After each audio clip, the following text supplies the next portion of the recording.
ಒಮ್ಮೆ ಯೋಚಿಸಿ ನೋಡಿ, ನಿಮ್ಮ ಜೀವನದಲ್ಲಿ ನೀವು ಎಷ್ಟೋ ಜನರಿಗೆ ನಿಮ್ಮ ಕನಸುಗಳನ್ನು ಹೇಳಿರಬಹುದು. ನಾನು ದೊಡ್ಡವನಾಗಬೇಕು, ಒಳ್ಳೆಯ ಮನೆ ಕಟ್ಟಬೇಕು, ಶ್ರೀಮಂತನಾಗಬೇಕು, ನನ್ನ ಕುಟುಂಬವನ್ನು ಸುಖವಾಗಿ ಇಡಬೇಕು ಎಂದು ಎಷ್ಟೋ ಬಾರಿ ಹೇಳಿರಬಹುದು. ಆದರೆ ಒಂದು ವಿಚಿತ್ರ ಸಂಗತಿ ಗಮನಿಸಿದ್ದೀರಾ? ನೀವು ಎಲ್ಲರಿಗೂ ಹೇಳಿದ ಕನಸುಗಳು ಬಹಳ ಬಾರಿ ನೆರವೇರುವುದಿಲ್ಲ. ಆದರೆ ಮೌನವಾಗಿ ಶ್ರಮಿಸಿದವರು ಒಂದು ದಿನ ಯಶಸ್ಸಿನ ಶಿಖರವನ್ನು ಏರುತ್ತಾರೆ. ಏಕೆ ಹೀಗೆ ಆಗುತ್ತದೆ? ಜೀವನದಲ್ಲಿ ಎಲ್ಲರಿಗೂ ಎಲ್ಲವನ್ನೂ ಹೇಳುವುದು ಬುದ್ಧಿವಂತಿಕೆ ಅಲ್ಲ. ಮಾತಿಗೆ ಒಂದು ಶಕ್ತಿ ಇದೆ. ಆ ಶಕ್ತಿಯನ್ನು ಎಲ್ಲಿ ಬಳಸಬೇಕು, ಎಲ್ಲಿ ಮೌನವಾಗಿರಬೇಕು ಎಂಬುದನ್ನು ತಿಳಿದವನೇ ನಿಜವಾದ ಜ್ಞಾನಿ.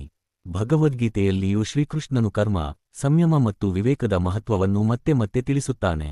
ಅದೇ ತತ್ವದಿಂದ ಪ್ರೇರಿತವಾಗಿ ಇಂದು ನಾವು ಜೀವನವನ್ನು ಬದಲಾಯಿಸಬಲ್ಲ 5 ಮಹತ್ವದ ರಹಸ್ಯಗಳ ಬಗ್ಗೆ ತಿಳಿದುಕೊಳ್ಳೋಣ. ಈ 5 ವಿಷಯಗಳನ್ನು ನೀವು ನಿಮ್ಮ ಹೃದಯದಲ್ಲಿ ಇಟ್ಟುಕೊಂಡರೆ ನಿಮ್ಮ ಗುರಿಯತ್ತ ಸಾಗುವ ಶಕ್ತಿ ಹಲವಾರು ಪಟ್ಟು ಹೆಚ್ಚಾಗಬಹುದು. ಆದರೆ ಅವನ್ನು ಎಲ್ಲರ ಮುಂದೆ ಹೇಳಿದರೆ ಕೆಲವೊಮ್ಮೆ ನಿಮ್ಮ ಶಕ್ತಿ ಮಾತಿನಲ್ಲೇ ಖಾಲಿಯಾಗಬಹುದು. ಆದ್ದರಿಂದ ಕೊನೆಯವರೆಗೂ ಈ ಕಥೆಯನ್ನು ಕೇಳಿ. ಮೊದಲ ರಹಸ್ಯ, ನಿಮ್ಮ ದೊಡ್ಡ ಕನಸನ್ನು ಎಲ್ಲರಿಗೂ ಹೇಳಬೇಡಿ. ಒಬ್ಬ ಯುವಕನಿದ್ದ. ಅವನ ಕನಸು ದೊಡ್ಡ ಉದ್ಯಮಿಯಾಗುವುದು. ಆದರೆ ಕೆಲಸ ಆರಂಭಿಸುವ ಮುಂಚೆಯೇ ಅವನು ತನ್ನ ಕನಸನ್ನು ಭೇಟಿಯಾದ ಪ್ರತಿಯೊಬ್ಬರಿಗೂ ಹೇಳುತ್ತಿದ್ದ.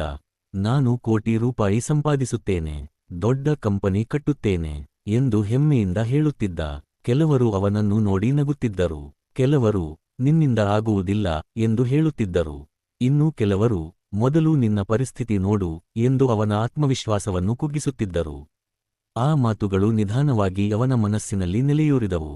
ಕೆಲಸ ಆರಂಭಿಸುವ ಮೊದಲುಲೇ ಅವನ ಧೈರ್ಯ ಕುಸಿಯಿತು. ಕೊನೆಗೆ ಅವನು ತನ್ನ ಕನಸನ್ನೇ ಬಿಟ್ಟ. ಇನ್ನೊಬ್ಬ ಯುವಕನು ಇದೇ ಕನಸನ್ನು ಕಂಡಿದ್ದ. ಆದರೆ ಅವನು ಯಾರಿಗೂ ಹೇಳಲಿಲ್ಲ.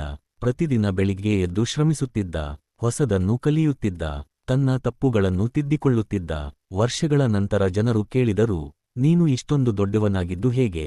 ಅವನು ನಗುತ್ತಾ ಹೇಳಿದ, ನಾನು ಮಾತನಾಡಲಿಲ್ಲ, ಕೆಲಸ ಮಾಡಿದೆ. ಇದೇ ಜೀವನದ ದೊಡ್ಡ ಪಾಠ. ಅನೇಕ ಬಾರಿ ನಾವು ಕನಸನ್ನು ಹೇಳಿದ ತಕ್ಷಣ ಮನಸ್ಸಿಗೆ ಒಂದು ತೃಪ್ತಿ ಸಿಗುತ್ತದೆ. ಆದರೆ ಆ ತೃಪ್ತಿಯಿಂದ ಕೆಲಸ ಮಾಡುವ ಉತ್ಸಾಹ ಕಡಿಮೆಯಾಗಬಹುದು. ಆದ್ದರಿಂದ ಮೊದಲು ಫಲಿತಾಂಶವನ್ನು ತೋರಿಸಿ, ನಂತರ ಅದರ ಬಗ್ಗೆ ಮಾತನಾಡಿ. ಯಶಸ್ಸು ಶಬ್ದ ಮಾಡುವುದಿಲ್ಲ. ಯಶಸ್ಸು ಮೌನದಲ್ಲಿ ಬೆಳೆಯುತ್ತದೆ. ಬೀಜ ನೆಲದೊಳಗೆ ಮೌನವಾಗಿರುವಾಗಲೇ ದೊಡ್ಡ ಮರವಾಗುತ್ತದೆ. ಬೀಜ ಪ್ರತಿದಿನ ನಾನು ದೊಡ್ಡ ಮರವಾಗುತ್ತೇನೆ ಎಂದು ಕೂಗುವುದಿಲ್ಲ. ಅದು ಮೌನವಾಗಿ ಬೇರು ಬಿಡುತ್ತದೆ. ಒಂದು ದಿನ ಇಡೀ ಜಗತ್ತು ಅದರ ನೆರಳಿನಲ್ಲಿ ನಿಲ್ಲುತ್ತದೆ. ಅದೇ ರೀತಿ ನಿಮ್ಮ ಕನಸುಗಳನ್ನು ಪ್ರತಿಯೊಬ್ಬರಿಗೂ ಹೇಳಬೇಕಾಗಿಲ್ಲ. ಎಲ್ಲರೂ ನಿಮ್ಮ ಒಳಿತನ್ನು ಬಯಸುವುದಿಲ್ಲ. ಕೆಲವರು ಪ್ರೋತ್ಸಾಹಿಸುತ್ತಾರೆ, ಆದರೆ ಕೆಲವರು ನಿಮ್ಮ ಧೈರ್ಯವನ್ನು ಕುಗ್ಗಿಸುತ್ತಾರೆ.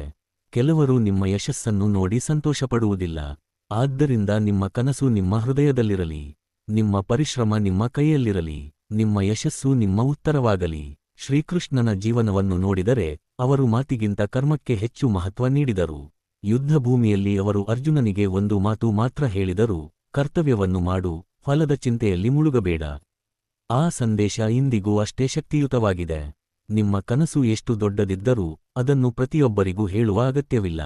ಪ್ರತಿದಿನ ಒಂದು ಸಣ್ಣ ಹೆಜ್ಜೆ ಹಾಕಿ.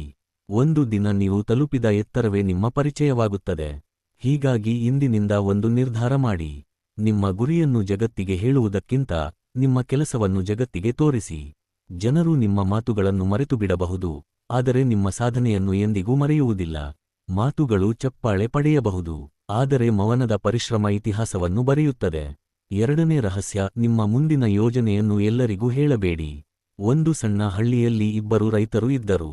ಇಬ್ಬರಿಗೂ ಒಂದೇ ರೀತಿಯ ಜಮೀನು, ಒಂದೇ ರೀತಿಯ ಮಳೆ, ಒಂದೇ ರೀತಿಯ ಅವಕಾಶ. ಮೊದಲ ರೈತ ಪ್ರತಿದಿನ ಹಳ್ಳಿಯ ಜನರ ಬಳಿ ಹೋಗಿ, ಈ ವರ್ಷ ನಾನು ಹೊಸ ಬೆಳೆ ಬೆಳೆಯುತ್ತೇನೆ, ದೊಡ್ಡ ಲಾಭ ಮಾಡುತ್ತೇನೆ, ಹೊಸ ಯಂತ್ರ ಖರೀದಿಸುತ್ತೇನೆ ಎಂದು ಹೇಳುತ್ತಿದ್ದ. ಎರಡನೇ ರೈತ ಮಾತ್ರ ಯಾರೊಂದಿಗೂ ಮಾತನಾಡುತ್ತಿರಲಿಲ್ಲ.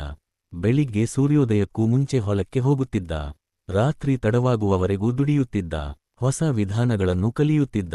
ತಪ್ಪಾದರೆ ಸರಿಪಡಿಸುತ್ತಿದ್ದ. ಒಂದು ದಿನ ಮಳೆ ಬಂದಿಲ್ಲ. ಮೊದಲ ರೈತನಿಗೆ ನಿರಾಶೆಯಾಯಿತು. ಎಲ್ಲರೂ ಅವನನ್ನು ನೋಡಿ, ನೀನು ಹೇಳಿದ್ದೆ ಅಲ್ಲವಾ ದೊಡ್ಡ ರೈತನಾಗುತ್ತೇನೆ ಅಂತ ಎಂದು ನಗತೊಡಗಿದರು. ಆ ಮಾತುಗಳು ಅವನ ಆತ್ಮವಿಶ್ವಾಸವನ್ನು ಒಡೆದವು. ಆದರೆ ಎರಡನೇ ರೈತ ಮೌನವಾಗಿಯೇ ಬೇರೆ ಮಾರ್ಗ ಹುಡುಕಿದ. ನೀರು ಸಂಗ್ರಹಿಸಿದ, ಬೆಳೆ ಉಳಿಸಿಕೊಂಡ, ವರ್ಷದ ಕೊನೆಯಲ್ಲಿ ಲಾಭ ಮಾಡಿದ. ಜನರು ಕೇಳಿದರು, ನೀನು ಹೇಗೆ ಗೆದ್ದೆ? ಅವನು ಹೇಳಿದ, ನಾನು ಯೋಜನೆಯನ್ನು ಹೇಳಲಿಲ್ಲ, ಅದನ್ನು ಕಾರ್ಯಗತಗೊಳಿಸಿದೆ. ಜೀವನದಲ್ಲಿ ಒಂದು ಯೋಜನೆ ಮೊಳಕೆಯೊಡೆಯುವ ಬೀಜದಂತಿರುತ್ತದೆ. ಅದು ಬಲವಾಗುವ ಮೊದಲು ಹೊರಗೆ ತೆಗೆದರೆ ಒಣಗಬಹುದು. ಹಾಗೆಯೇ ನಿಮ್ಮ ಯೋಜನೆಯನ್ನು ಸಮಯಕ್ಕಿಂತ ಮುಂಚೆ ಎಲ್ಲರಿಗೂ ಹೇಳಿದರೆ, ಅನಗತ್ಯ ಸಲಹೆಗಳು, ಟೀಕೆಗಳು ಮತ್ತು ನಕಾರಾತ್ಮಕ ಮಾತುಗಳು ನಿಮ್ಮ ಮನಸ್ಸನ್ನು ದುರ್ಬಲಗೊಳಿಸಬಹುದು. ಕೆಲವರು ಉದ್ದೇಶಪೂರ್ವಕವಾಗಿ ನಿಮ್ಮ ಗಮನವನ್ನು ಬೇರೆಡೆ ಸೆಳೆಯಬಹುದು. ಕೆಲವರು ನಿಮ್ಮ ಆಲೋಚನೆಯನ್ನೇ ಬಳಸಿಕೊಳ್ಳಬಹುದು. ಇನ್ನೂ ಕೆಲವರು, ಇದರಿಂದ ಏನೂ ಆಗಲ್ಲ ಎಂದು ನಿಮ್ಮ ಕನಸಿನ ಮೇಲೆಯೇ ಸಂಶಯ ಹುಟ್ಟಿಸಬಹುದು. ಆದ್ದರಿಂದ ನಿಮ್ಮ ಯೋಜನೆ ಪೂರ್ಣ ರೂಪ ಪಡೆಯುವವರೆಗೆ ಅದು ನಿಮ್ಮ ಮನಸ್ಸಿನಲ್ಲೇ ಇರಲಿ. ಸರಿಯಾದ ಸಮಯ ಬಂದಾಗ ನಿಮ್ಮ ಯಶಸ್ಸೇ ಅದರ ಪರಿಚಯವಾಗಲಿ. ನೆನಪಿಡಿ, ಯೋಜನೆಗೆ ಮಾತುಗಳ ರಕ್ಷಣೆ ಬೇಡ, ಮೌನದ ರಕ್ಷಣೆ ಬೇಕು. ಮೂರನೇ ರಹಸ್ಯ, ನಿಮ್ಮ ದುರ್ಬಲತೆಯನ್ನು ಎಲ್ಲರ ಮುಂದೆ ತೆರೆದಿಡಬೇಡಿ. ಪ್ರತಿಯೊಬ್ಬ ಮನುಷ್ಯನಿಗೂ ಒಂದು ದುರ್ಬಲತೆ ಇರುತ್ತದೆ. ಯಾರಿಗಾದರೂ ಕೋಪ, ಯಾರಿಗಾದರೂ ಭಯ, ಯಾರಿಗಾದರೂ ಆತ್ಮವಿಶ್ವಾಸದ ಕೊರತೆ, ಮತ್ತೊಬ್ಬರಿಗೆ ಹಣದ ಸಮಸ್ಯೆ. ಆದರೆ ಈ ದುರ್ಬಲತೆಯನ್ನು ಯಾರ ಬಳಿ ಹೇಳಬೇಕು ಎಂಬುದು ಬಹಳ ಮುಖ್ಯ. ಒಬ್ಬ ವ್ಯಾಪಾರಿ ತನ್ನ ವ್ಯವಹಾರದಲ್ಲಿ ನಷ್ಟ ಅನುಭವಿಸುತ್ತಿದ್ದ. ಭೇಟಿಯಾದ ಪ್ರತಿಯೊಬ್ಬರಿಗೂ, ನಾನು ಮುಗಿದುಹೋದೆ, ನನ್ನ ಬಳಿ ಹಣ ಇಲ್ಲ, ನನ್ನಿಂದ ಏನೂ ಆಗಲ್ಲ ಎಂದು ಹೇಳುತ್ತಿದ್ದ. ಮೊದಲಿಗೆ ಜನರು ಅವನಿಗೆ ಸಾಂತ್ವನ ಹೇಳಿದರು. ನಂತರ ಅದೇ ಜನರು ಅವನನ್ನು ದುರ್ಬಲನಾಗಿ ನೋಡತೊಡಗಿದರು. ಕೆಲವರು ಅವನನ್ನು ಮೋಸ ಮಾಡಿದರು. ಕೆಲವರು ಕಡಿಮೆ ಬೆಲೆಗೆ ಅವನ ವಸ್ತುಗಳನ್ನು ಕೊಂಡರು. ಏಕೆಂದರೆ ಅವನು ತನ್ನ ದುರ್ಬಲತೆಯನ್ನು ಜಗತ್ತಿನ ಮುಂದೆ ತೆರೆದಿಟ್ಟಿದ್ದ. ಇನ್ನೊಬ್ಬ ವ್ಯಾಪಾರಿಗೂ ಸಮಸ್ಯೆಗಳಿದ್ದವು. ಆದರೆ ಅವನು ವಿಶ್ವಾಸಾರ್ಹ ವ್ಯಕ್ತಿಗಳಿಂದ ಮಾತ್ರ ಸಲಹೆ ಪಡೆದ. ಉಳಿದವರ ಮುಂದೆ ಶಾಂತವಾಗಿದ್ದ. ಸಮಸ್ಯೆಗಳನ್ನು ಒಂದೊಂದಾಗಿ ಪರಿಹರಿಸಿದ. ಕೆಲವು ವರ್ಷಗಳ ನಂತರ ಅವನೇ ಯಶಸ್ವಿ ಉದ್ಯಮಿಯಾದ. ಜೀವನದ ಕಹಿ ಸತ್ಯವೇನೆಂದರೆ, ಎಲ್ಲರೂ ನಿಮ್ಮ ನೋವನ್ನು ಅರ್ಥಮಾಡಿಕೊಳ್ಳುವುದಿಲ್ಲ. ಕೆಲವರು ಅದನ್ನು ಬಳಸಿಕೊಳ್ಳುತ್ತಾರೆ. ಆದ್ದರಿಂದ ನಿಮ್ಮ ಮನಸ್ಸಿನ ನೋವನ್ನು ಪ್ರತಿಯೊಬ್ಬರ ಮುಂದೆ ಹರಡಬೇಡಿ. ಅಗತ್ಯವಿದ್ದರೆ ನಿಮ್ಮ ಕುಟುಂಬ, ನಿಜವಾದ ಸ್ನೇಹಿತ ಅಥವಾ ಸರಿಯಾದ ಮಾರ್ಗದರ್ಶಿಯೊಂದಿಗೆ ಹಂಚಿಕೊಳ್ಳಿ. ಆದರೆ ಜಗತ್ತಿನ ಮುಂದೆ ನಿಮ್ಮ ದುರ್ಬಲತೆಯನ್ನೇ ನಿಮ್ಮ ಪರಿಚಯವಾಗಲು ಬಿಡಬೇಡಿ. ಶ್ರೀಕೃಷ್ಣನ ಜೀವನದಿಂದ ಪ್ರೇರಣೆ ಪಡೆಯುವುದಾದರೆ, ಕಷ್ಟದ ಸಮಯದಲ್ಲೂ ಧೈರ್ಯ ಮತ್ತು ವಿವೇಕದಿಂದ ನಡೆದುಕೊಳ್ಳುವ ಪಾಠ ಸಿಗುತ್ತದೆ. ಪರಿಸ್ಥಿತಿಗೆ ತಕ್ಕಂತೆ ಮಾತನಾಡುವುದು ಮತ್ತು ಅಗತ್ಯವಿದ್ದಾಗ ಮೌನವಾಗಿರುವುದು ಸಹ ಒಂದು ಶಕ್ತಿಯಾಗಿದೆ.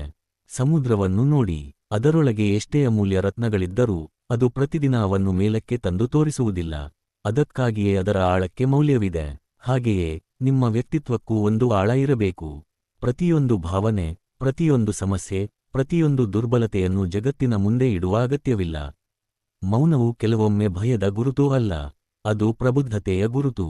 ನಾಲ್ಕನೇ ರಹಸ್ಯ, ನಿಮ್ಮ ಒಳ್ಳೆಯ ಕೆಲಸಗಳನ್ನು ಎಲ್ಲರಿಗೂ ಹೇಳಬೇಡಿ. ಒಂದು ನಗರದಲ್ಲಿ ಇಬ್ಬರು ಶ್ರೀಮಂತರು ವಾಸಿಸುತ್ತಿದ್ದರು. ಮೊದಲ ವ್ಯಕ್ತಿ ಯಾರಿಗಾದರೂ ಸಹಾಯ ಮಾಡಿದರೆ ತಕ್ಷಣ ಎಲ್ಲರಿಗೂ ಹೇಳುತ್ತಿದ್ದ, ನಾನು ಅವನಿಗೆ ಹಣ ಕೊಟ್ಟೆ, ನಾನು ಆ ಕುಟುಂಬವನ್ನು ಉಳಿಸಿದೆ, ನಾನು ಇಲ್ಲದಿದ್ದರೆ ಅವರು ಬದುಕುತ್ತಿರಲಿಲ್ಲ. ಜನರು ಮೊದಲಿಗೆ ಹೊಗಳಿದರು. ಆದರೆ ಕೆಲವೇ ದಿನಗಳಲ್ಲಿ ಅವನ ಸಹಾಯದ ಮೌಲ್ಯ ಕಡಿಮೆಯಾಯಿತು. ಏಕೆಂದರೆ ಅವನಿಗೆ ಸಹಾಯಕ್ಕಿಂತ ಹೆಸರು ಮುಖ್ಯವಾಗಿತ್ತು. ಇನ್ನೊಬ್ಬ ವ್ಯಕ್ತಿಯು ಅನೇಕ ಜನರಿಗೆ ಸಹಾಯ ಮಾಡುತ್ತಿದ್ದ. ಆದರೆ ಅವನು ಯಾರಿಗೂ ಹೇಳುತ್ತಿರಲಿಲ್ಲ. ಅವನ ಸಹಾಯವನ್ನು ಪಡೆದವರ ಕಣ್ಣೀರೇ ಅವನಿಗೆ ಸಾಕ್ಷಿಯಾಗಿತ್ತು. ಒಂದು ದಿನ ಅವನು ಸಂಕಷ್ಟಕ್ಕೆ ಸಿಲುಕಿದ. ಅವನು ಸಹಾಯ ಮಾಡಿದ ಜನರು ಸ್ವತಃ ಮುಂದೆ ಬಂದು ಅವನ ಕೈಹಿಡಿದರು. ಏಕೆ ಗೊತ್ತೇ? ಅವನು ಮಾಡಿದ ಉಪಕಾರವನ್ನು ಎಂದಿಗೂ ವ್ಯಾಪಾರವಾಗಲು ಬಿಡಲಿಲ್ಲ. ಜೀವನದಲ್ಲಿ ನಿಜವಾದ ದಾನ ಎಂದರೆ ಅದನ್ನು ಜಗತ್ತಿಗೆ ತೋರಿಸುವುದಲ್ಲ. ಯಾರಾದರೂ ನಿಮ್ಮನ್ನು ಹೊಗಳಬೇಕು ಎಂದು ಒಳ್ಳೆಯ ಕೆಲಸ ಮಾಡಬೇಡಿ. ಒಬ್ಬ ಹಸಿದವನಿಗೆ ಊಟ ಕೊಟ್ಟಾಗ ಕ್ಯಾಮೆರಾ ಬೇಕಾಗುವುದಿಲ್ಲ. ಒಬ್ಬ ಅಳುವವನಿಗೆ ಸಾಂತ್ವನ ಹೇಳಿದಾಗ ಚಪ್ಪಾಳೆ ಬೇಕಾಗುವುದಿಲ್ಲ. ನಿಜವಾದ ಒಳ್ಳೆಯತನ ಮೌನದಲ್ಲೇ ಬೆಳೆಯುತ್ತದೆ. ಒಂದು ಮರ ಪ್ರತಿದಿನ, ನಾನು ನಿಮಗೆ ನೆರಳು ಕೊಡುತ್ತಿದ್ದೇನೆ ಎಂದು ಹೇಳುವುದಿಲ್ಲ. ಒಂದು ನದಿ, ನಾನು ನಿಮಗೆ ನೀರು ಕೊಡುತ್ತಿದ್ದೇನೆ ಎಂದು ಘೋಷಿಸುವುದಿಲ್ಲ. ಆದರೆ ಜಗತ್ತು ಅವುಗಳನ್ನು ನೆನಪಿಡುತ್ತದೆ. ಹಾಗೆಯೇ ನಿಮ್ಮ ಒಳ್ಳೆಯ ಕೆಲಸಗಳು ಒಂದು ದಿನ ನಿಮ್ಮ ವ್ಯಕ್ತಿತ್ವವನ್ನು ಪರಿಚಯಿಸುತ್ತವೆ. ಐದನೇ ರಹಸ್ಯ, ನಿಮ್ಮ ಮುಂದಿನ ದೊಡ್ಡ ಹೆಜ್ಜೆಯನ್ನು ರಹಸ್ಯವಾಗಿಡಿ. ಸ್ನೇಹಿತರೆ, ಜೀವನದಲ್ಲಿ ದೊಡ್ಡ ಗೆಲುವು ಸಾಧಿಸಿದವರನ್ನು ಗಮನಿಸಿ. ಅವರು ಪ್ರತಿದಿನ ತಮ್ಮ ಯೋಜನೆಗಳನ್ನು ಸಾಮಾಜಿಕ ಜಾಲತಾಣಗಳಲ್ಲಿ ಘೋಷಿಸುತ್ತಿರಲಿಲ್ಲ. ಅವರು ಮೊದಲು ಕೆಲಸ ಮಾಡುತ್ತಿದ್ದರು, ನಂತರ ಫಲಿತಾಂಶವನ್ನು ತೋರಿಸುತ್ತಿದ್ದರು. ಒಬ್ಬ ಯುವಕ ಪ್ರತಿದಿನ ಹೇಳುತ್ತಿದ್ದ, ಇನ್ನೂ 2 ತಿಂಗಳಲ್ಲಿ ನನ್ನ ಜೀವನ ಬದಲಾಗುತ್ತದೆ. ನಾನು ದೊಡ್ಡ ಬಿಸಿನೆಸ್ ಆರಂಭಿಸುತ್ತಿದ್ದೇನೆ. ನಾನು ಲಕ್ಷಾಂತರ ಸಂಪಾದಿಸುತ್ತೇನೆ. ತಿಂಗಳುಗಳು ಕಳೆದವು, ಏನೂ ಆಗಲಿಲ್ಲ. ಯಾಕೆಂದರೆ ಅವನು ತನ್ನ ಶಕ್ತಿಯನ್ನು ಕೆಲಸಕ್ಕಿಂತ ಮಾತಿನಲ್ಲಿ ಹೆಚ್ಚು ಖರ್ಚು ಮಾಡಿದ್ದ. ಮತ್ತೊಬ್ಬ ಯುವಕ ಯಾರೊಂದಿಗೂ ಮಾತನಾಡಲಿಲ್ಲ. ಮೊಬೈಲ್ನಲ್ಲಿ ಕಡಿಮೆ ಸಮಯ, ಕೆಲಸದಲ್ಲಿ ಹೆಚ್ಚು ಸಮಯ. ಪ್ರತಿದಿನ ಹೊಸದನ್ನು ಕಲಿತ, ತಪ್ಪುಗಳನ್ನು ತಿದ್ದಿಕೊಂಡ. 1 ವರ್ಷದ ನಂತರ ಅವನೇ ಯಶಸ್ವಿಯಾದ. ಜನರು ಆಶ್ಚರ್ಯದಿಂದ ಕೇಳಿದರು, ನೀನು ಯಾವಾಗ ಇಷ್ಟೊಂದು ಮುಂದೆ ಹೋದೆ? ಅವನು ನಕ್ಕು ಹೇಳಿದ, ನಾನು ಘೋಷಿಸಲಿಲ್ಲ, ನಾನು ಕಾರ್ಯಗತಗೊಳಿಸಿದೆ. ಜೀವನದಲ್ಲಿ ಹುಲಿ ಬೇಟೆಗೆ ಹೋಗುವ ಮೊದಲು ಕಾಡಿಗೆ ಘೋಷಣೆ ಮಾಡುವುದಿಲ್ಲ. ಗರುಡ ಹಾರುವ ಮೊದಲು ಅನುಮತಿ ಕೇಳುವುದಿಲ್ಲ. ಸೂರ್ಯೋದಯಕ್ಕೂ ಮೊದಲು ಆಕಾಶದಲ್ಲಿ ಪ್ರಕಟಣೆ ಬರುವುದಿಲ್ಲ. ಆದರೆ ಸಮಯ ಬಂದಾಗ ಇಡೀ ಜಗತ್ತು ಅದನ್ನು ನೋಡುತ್ತದೆ. ಅದೇ ರೀತಿ ನಿಮ್ಮ ಮುಂದಿನ ಹೆಜ್ಜೆಯನ್ನು ಮೌನದಲ್ಲಿ ಇಡಿ. ನಿಮ್ಮ ಪರಿಶ್ರಮವೇ ನಿಮ್ಮ ಧ್ವನಿಯಾಗಲಿ. ನಿಮ್ಮ ಯಶಸ್ಸೇ ನಿಮ್ಮ ಪರಿಚಯವಾಗಲಿ. ಸ್ನೇಹಿತರೆ, ಜೀವನದಲ್ಲಿ ಪ್ರತಿಯೊಬ್ಬರಿಗೂ ಎಲ್ಲವನ್ನೂ ಹೇಳಬೇಕೆಂಬ ಅಗತ್ಯವಿಲ್ಲ. ಕೆಲವು ಕನಸುಗಳು, ಕೆಲವು ಯೋಜನೆಗಳು, ಕೆಲವು ಒಳ್ಳೆಯ ಕೆಲಸಗಳು, ಕೆಲವು ದುರ್ಬಲತೆಗಳು, ಮತ್ತು ನಿಮ್ಮ ಮುಂದಿನ ದೊಡ್ಡ ಹೆಜ್ಜೆ, ಇವುಗಳ ಮೌಲ್ಯ ಮೌನದಲ್ಲೇ ಹೆಚ್ಚಾಗುತ್ತದೆ. ಶ್ರೀಕೃಷ್ಣನ ಉಪದೇಶಗಳಿಂದ ಸಿಗುವ ಒಂದು ಮಹತ್ವದ ಪಾಠವೇನೆಂದರೆ, ಮನುಷ್ಯನು ತನ್ನ ಕರ್ತವ್ಯವನ್ನು ಪ್ರಾಮಾಣಿಕವಾಗಿ ಮಾಡಬೇಕು.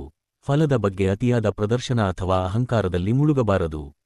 ಮಾತುಗಳು ಕೆಲವೊಮ್ಮೆ ಜನರನ್ನು ಆಕರ್ಷಿಸುತ್ತವೆ, ಆದರೆ ಕಾರ್ಯಗಳು ಇತಿಹಾಸವನ್ನು ನಿರ್ಮಿಸುತ್ತವೆ. ಇಂದಿನಿಂದ ಒಂದು ನಿರ್ಧಾರ ಮಾಡಿ. ಕಡಿಮೆ ಮಾತನಾಡಿ, ಹೆಚ್ಚು ಕಲಿಯಿರಿ. ಕಡಿಮೆ ಘೋಷಿಸಿ, ಹೆಚ್ಚು ಸಾಧಿಸಿ. ಕಡಿಮೆ ತೋರಿಸಿ, ಹೆಚ್ಚು ಬೆಳೆಯಿರಿ.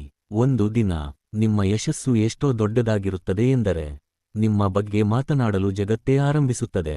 ನಿಮ್ಮ ಮೌನವನ್ನು ದುರ್ಬಲತೆ ಎಂದು ಭಾವಿಸುವವರು ಇರಬಹುದು, ಆದರೆ ಅದೇ ಮೌನ ಪರಿಶ್ರಮದೊಂದಿಗೆ ಸೇರಿದಾಗ ನಿಮ್ಮ ಜೀವನದ ಅತ್ಯಂತ ದೊಡ್ಡ ವಿಜಯದ ಘೋಷಣೆಯಾಗುತ್ತದೆ. ನಮಸ್ಕಾರ. ಜೈ ಶ್ರೀಕೃಷ್ಣ.